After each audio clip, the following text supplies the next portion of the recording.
While it's nice to think a wrestler popped out of their mother's womb and just started taking bumps, that is not what happens at all. In fact, if you think that's true, I am worried about you. You don't know how life works, go and read a book. The point is, some people assume that wrestlers are wrestlers from day dot and never engage in any other human endeavors. That is true here and there, but of course they've done other things because they are part of the human race and they have been doing human race type things. To fight back against this myth, let's get the information out there though and dip into the wonderful world of behind the scenes. I'm Simon from What Culture. Please do hit that subscribe button. This is the 10 secret pasts of WWE wrestlers. Number 10, Mustafa Ali.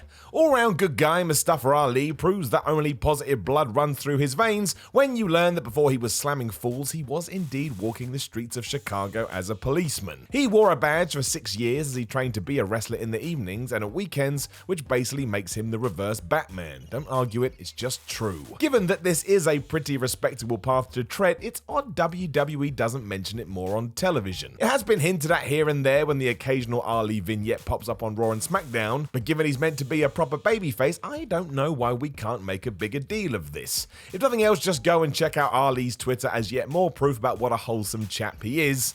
We could all stand to be a little bit more like Mustafa Ali. Number 9, Elias. Before he was getting the WWE Universe to walk with Elias, the guitar-playing scallywag was hitting up the indie scene with a very different character. For you see, he was basically acting like some kind of heavy metal preacher dude. He would travel the independent scene for 6 years, rocking out while also delivering sermons, and as mad as that sounds, it must have worked because in 2014, WWE came a-calling. Now he's more like some kind of Bruce Springsteen guy, I guess, that would rather play and sing than wrestle, but again, he certainly has used his past to cement his present. It also goes to show that if you do have a talent you think you can bring into a wrestling ring, you should do it, because it may be the backdrop that takes you to the big time. Tennis, badminton, being a really good swimmer, just make sure you involve it in your character, and I can already smell it. You'll be going far. Number 8, Dana Brooke. Dana Brooke has been smashing it for years. Even before she got signed to WWE, she was on a very set path where she was going to own the world. This is why Brooke entered gymnastics and diving competitions, earned degrees in fashion merchandising, design and business administration, and placed well in numerous bodybuilding contests.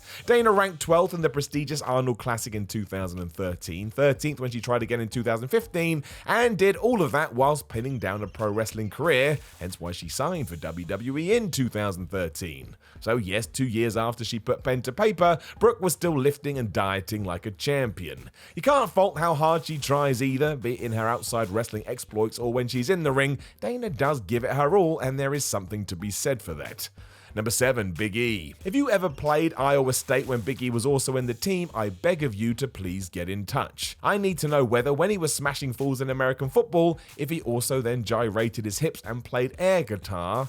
I like to think he's never changed. Back in the day though, Big E was a defensive linesman for the team, and you just know that if Jim Ross was still on commentary, he'd be letting you know that every week. While JR may have overdone that stuff just a little bit, WWE could actually chat about that stuff more today. I was intrigued to learn about this, and it does make sense. Look at Big E, he's like a wall. Post-college, the New Day member decided he would go after powerlifting instead of football, and clearly it was a road WWE was more interested in talking about. When he first arrived in NXT, that was basically his gimmick. He would rub chalk all over his hands and lift opponents like they were actually weights. And he did that whole 5-count thing when he pinned his opponents.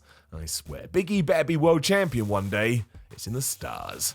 Number 6, Bianca Belair. Although in the squared circle, Bianca Belair is mostly known for her hair, this was not the case beforehand. For you see, back in high school, Belair absolutely killed it. She was an all-American track and field star who used this power to get into CrossFit competitions too. I can safely say that if you ever try and take on Bianca in a race, or just try and lift loads of stuff, she will smoke you. Unfortunately, a rib injury meant she had to take a new direction, and that of course was into the world of pro wrestling. Once again though, her life prior to WWE is so interesting, I really do hope that at one stage officials make the fans more aware of this. She didn't just run for the lols, she was an absolute beast and likely used a lot of her training to find the success she did in sports entertainment. Also, stories like this just make performers so much more interesting. It gives them depth, it gives them character, and you don't even have to task a writer with making it up. Number 5, King Corbin. People seem to have very differing opinions on Baron Corbin. You either love him and respect how he took this king gimmick and made it his own, or you think he's on TV too much and just want him to go away. Both parties then go to Reddit to argue it's the 2020 way. I would highly advise you don't say any of this to his face, however, as Mr. End of Days used to be a Golden Gloves boxing competitor, meaning he could punch the skin off your face. He was also a 2-time Kansas, Missouri regional champ in the sport before reaching the quarterfinals in the aforementioned Golden Gloves tournament. Outside of that, Baron has also been very open on social media about his friendship with now sadly deceased Jackass star Ryan Dunn, and that he also dated in this moment singer Maria Brink. No wonder he really doesn't care about the hate he gets online. He is living a lot of people's dreams. I still think we should have done a hair versus hair match when he did cut it all off though. Ridiculous. Number 4, Otis. Otis is the best. An absolute monster of a man. Not only is he running through WWE, but he has also bagged a national title in the Greco-Roman category at the 2011 Junior Pan American Games, secured bronze 3 years later at senior level, and was on a shortlist to wrestle at the 2012 Olympic Games. So don't flub with the man, he will rip your head off. It's why when he was announced as one of the 10 recruits at the Performance Center in 2016, anybody who knew about him wasn't that surprised. He was born to do it, and if you go and check out older pictures of him, you will also see that much like Big E, Otis has always been a wall. Almost hard to fathom how a man can be so solid. Throw in that he's also weird and hilarious, and someone needs to give him all the titles right now. He's already earned it, and the fact that I sit here in January 2020 and it hasn't happened is rubbish. Number 3, Tommaso Ciampa. Even though Ciampa held the NXT title for 238 days, WWE has never thought it worthwhile to mention that he's also a qualified lawyer. I mean, that would be a lie, and they would also be referencing a one-off angle that happened on SmackDown in 2005. Way back then in July, though, Ciampa did indeed appear on WWE TV as Thomas Whitney, a fake lawyer who was representing Muhammad Hassan as he took legal action against The Undertaker. Only in wrestling, eh? Obviously, it was just a one-time deal as Tommaso was being used as an extra, and afterwards, I assume he went back to wrestling on the indie scene. What is cool about it is that this opportunity came up after only 7 months of him starting. That ain't too shabby. Ciampa would also continue to appear on the likes of Velocity and Heat, and on one of these, his name was Tommaso Whitney. Imagine that. That's stopping you before you even get going. He did sign a proper deal in 2007 before leaving again, and there he went to Ring of Honor instead, and the rest is history. Number 2, Sheamus. Sheamus looks like he could kick your ass. That helps because he is a wrestler, and it certainly assisted the Irishman in 2006 when WWE got him to play security guard in a segment.